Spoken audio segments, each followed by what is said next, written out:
तो टॉलरेंस इनका जीरो हो गया कि नहीं हो गया। और केवल एक घटना नहीं, आप पूरे उत्तर प्रदेश में देख लीजिए कितनी घटनाएं हो रही हैं। और जब एनसीआरबी का आंकड़ा आता है तो उसमें सबसे ज्यादा बेटियां, माताएं, बहनों पे कहीं अन्याय हो रहा है तो उत्तर प्रदेश में हो रहा है। और फिर आप ये क्यों भूल जाते हो, अभी शहीद हुए हैं लोग, हमारे फौजी शहीद हुए, और जब शहीदों का शरीर आया, पार्थिव शरीर आया, तो अधिकारियों के निर्देश ये थे कि उस कॉफिन को खोला नहीं जाएगा क्योंकि उसके अंदर कुछ था ही नहीं। और फिर हमारे आपके रक्षा मंत्री कहां गए, उन परिवारों के बीच में बैठने गए जिन परिवारों के सदस्यों की जान ले ली। क्या अधिकारियों पे उंगली नहीं खड़ी हुई, प्रश्न नहीं खड़े हुए? जब से इनकी सरकार आई है, सरकार हमें आंकड़े दिखाए, जनता को बताए कि कितने लोगों की जान गई है, शहीद कितने हो गए। वो आंकड़े कहां हैं? हर महीने कहीं न कहीं हमें खबरें मिलती हैं, सुनने को मिलता है कि इसकी जान चली गई। और आज अधिकारियों के ऊपर प्रश्न लग गया है कि जिन लोगों की जान गई है वो कौन लोग हैं, निर्दोष थे। और फिर एनसीआरबी का आंकड़ा पलट गया। आप जब से इनकी सरकार आई है 1 लाख किसान आत्महत्या कर चुका है। इन तमाम मुद्दों पर 1 लाख किसान आत्महत्या कर चुका है। तो ये तमाम वो सवाल हैं जो समाजवादी पार्टी लगातार जनता के बीच में ले जा रही है। हम अपने कार्यकर्ताओं के माध्यम से जनता तक पहुंचा रहे हैं। संगठन की बैठक करके आने वाले समय में जो चुनौतियां हैं उनको बता रहे हैं। भारतीय जनता पार्टी आएगी तो आपको वोट डालने का अधिकार भी छिन जाएगा। पत्रकार साथियों, सच बोलना, सच चलाना भी आपके लिए मुश्किल हो जाएगा। अगर आपने सच दिखाया तो आप पे मुकदमा हो जाएगा। सीट शेयरिंग पर इंडिया गवर्नमेंट ने देखिए, ईवीएम पर देखिए, इधर आपने देखा होगा हर गांव में टीवी या एलईडी वैन चल रही है। हमारे प्रधान दुखी हैं कि उनकी जेब से पैसा लिया जा रहा है।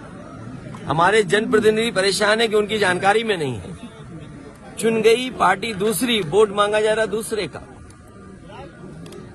दुनिया में अगर विकसित भारत बनाना चाहते हैं आप, तो विकसित देशों की आपको कुछ तो चीजें अपनानी पड़ेंगी। अगर विकसित देश अमेरिका है, विकसित देश जापान है, विकसित देश जर्मनी है, और विकसित देश अगर इंग्लैंड मानता है अपने आप को, और दुनिया में बहुत सारे देश हैं, आप अपने देश को विकसित बनाना चाहते हैं तो सबसे पहले अपने लोकतंत्र पे लोगों का भरोसा जगाइए। और जो विकसित देश कर रहे हैं, जर्मनी के सबसे बड़े कोर्ट ने यह कहा कि अगर ईवीएम से वोट पड़ेगा तो वो अनकॉन्स्टिट्यूशनल होगा। क्या हम उस दिशा में काम करने जा रहे हैं? इसीलिए समाजवादी पार्टी का मानना है बीजेपी हटाओ, लोकतंत्र बचाओ, ईवीएम अपने आप हट जाएगी। सर 24 के चुनाव को लेकर आजमगढ़ में सपा किसको लेके आ रही है? क्या दावेदार माइती जी को बना दिया जाए? तुम्हारा चैनल ही जाने किस दिशा में जा रहा है। सर सिग्नल किसी और सैटेलाइट से कनेक्ट। सर बीजेपी सांसद निरहुआ ने बयान दिया है कि आजमगढ़ 24 में अगर अखिलेश आएंगे तो चुनाव लड़ने में मुकाबला अच्छा होगा। बीजेपी सांसद दिनेश लाल यादव निरहुआ आज ही बयान दिया। देखिए, मजा किसको आएगा? मजा तुम तो नहीं लेना चाहते हो। नहीं सर, बयान है मेरे पास। अच्छा, बयान है तो कोई बात नहीं है, बयान अपने पास रखिए, रिकॉर्ड किए और खूब चलाइए आप। देखिए, जनता तय करेगी। आप जिस पूर्वांचल एक्सप्रेसवे पे आते हैं, क्या उस गुणवत्ता से बना? आप में से जितने पत्रकार साथी खड़े हो, मैं फिर कहता हूं, और गूगल पे देख करके या वेबसाइट पे देख करके ऑफिशियल रिकॉर्ड निकालना। मुख्यमंत्री जी ने सदन में ये कहा कि जो गोरखपुर लिंक है वो 3000 करोड़ का बन रहा है। सच्चाई है कि वो 6000 करोड़ का है। तो सोचिए आप, 90 किलोमीटर सड़क 6000 करोड़ की बन रही है। और कब बन जानी चाहिए थी, आज तक नहीं बन पाई। ये सवाल ही नहीं है आपके लिए। सर, जिस गांव में आए हैं उस गांव की सड़कें बड़ी अच्छी थी। सरकार बनेगी तो और अच्छी होंगी। सर, मंदिर उद्घाटन से निमंत्रण आया आपको? भगवान कैसे किसी का निमंत्रण नहीं आता, भगवान अपने आप बुलाते हैं सबको। हम जा रहे हैं। आप जाएंगे? भगवान, आपको पता है कि भगवान ने बुलाया हमें, और जब तुम्हें बुलाएंगे भगवान, हमें भी नहीं पता होगा। तो अगर भगवान का बुलावा आ जाए तुम्हारे लिए तो क्या हमें पता होगा? सर खड़गे जी और सोनिया जी को बुलाया जब गया बुलावा है। आएगा तो हम लोग जाएंगे। हम उसी परंपरा के लोग हैं, हम उसी परंपरा। सर एक बात बताएं, देखिए पीडीए के लोगों की कोई मुलायम सिंह पूछ के नहीं है। जमाने में जो यहाँ की आपकी स्थिति थी, वो एक संगठन वो क्यों आज नहीं उतने बार दिखाई दे रहा किसने है? बता दिया आपको? बिल्कुल सही देखने में नहीं नहीं मिलता सर। उससे अच्छा परिणाम आएगा इस बार, नहीं, देखिएगा। वो परिणाम की बात नहीं कर रहा हूँ सर, जनता के मुद्दों की बात कर रहा हूँ सर। जनता के मुद्दों पे समाजवादी पार्टी काम कर रही है, लड़ रही है, और आपको आगे आने वाले समय में परिणाम भी ये नहीं दिखाई कर रहा हूँ देगा। सर, मैं कह रहा हूँ मुलायम सिंह के जमाने की वजह से ही आज आप लोकसभा संसदीय क्षेत्र से कौन आएगा? सर हमें ये बताया कि जिस तरह से अध्यक्ष जी, कोई बात नहीं, चलिए। अध्यक्ष जी आज आजमगढ़ आए हैं, देखिए, क्या कहेंगे? मैं आज इनके पारिवारिक कार्यक्रम में शामिल होने आया हूँ, और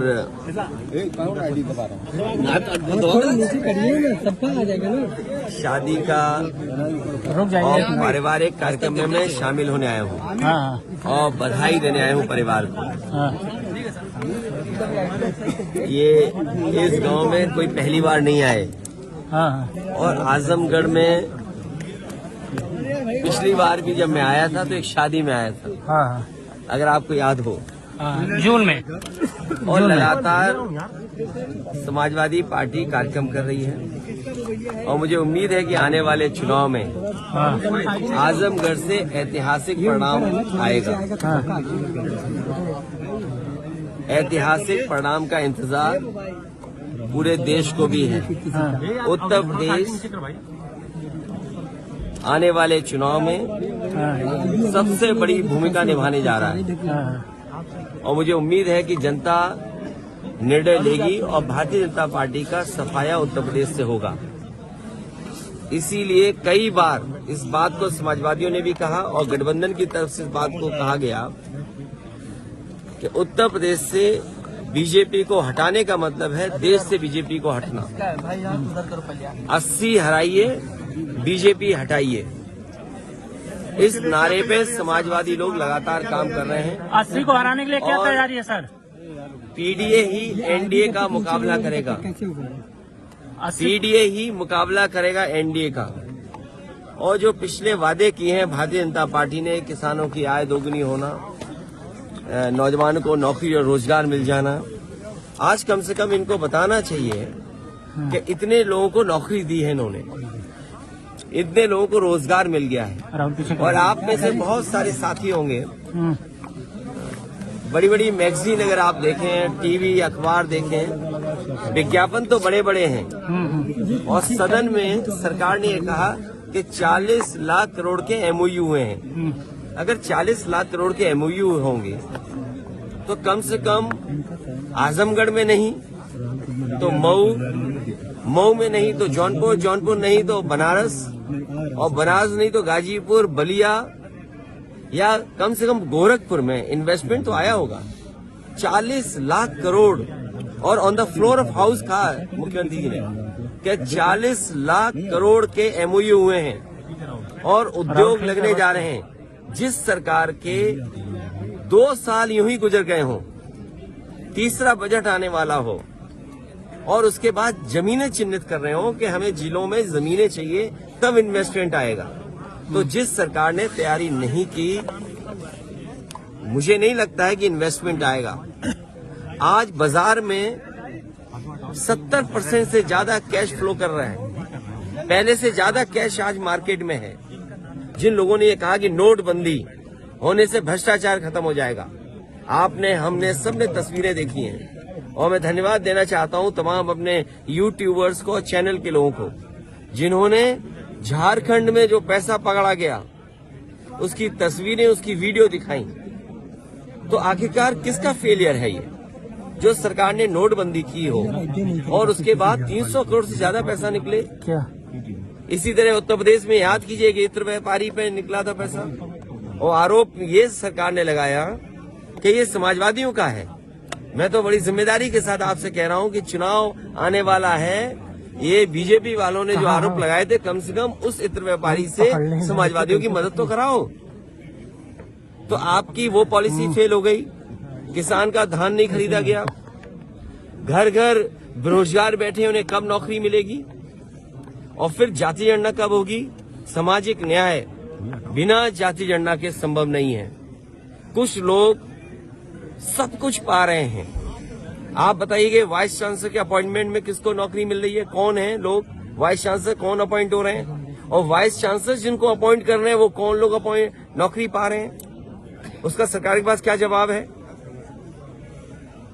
तो जो आंकड़े बता रहे हैं देश के, वो आंकड़े दूसरे तरह के हैं। और हमारे मुख्यमंत्री जी कहते हैं कि $1 ट्रिलियन इकोनॉमी बनाएंगे। अंग्रेजी में तो इसलिए बोलते हैं कि आपको समझ में नहीं आए। जैसे उन्होंने कहा जीरो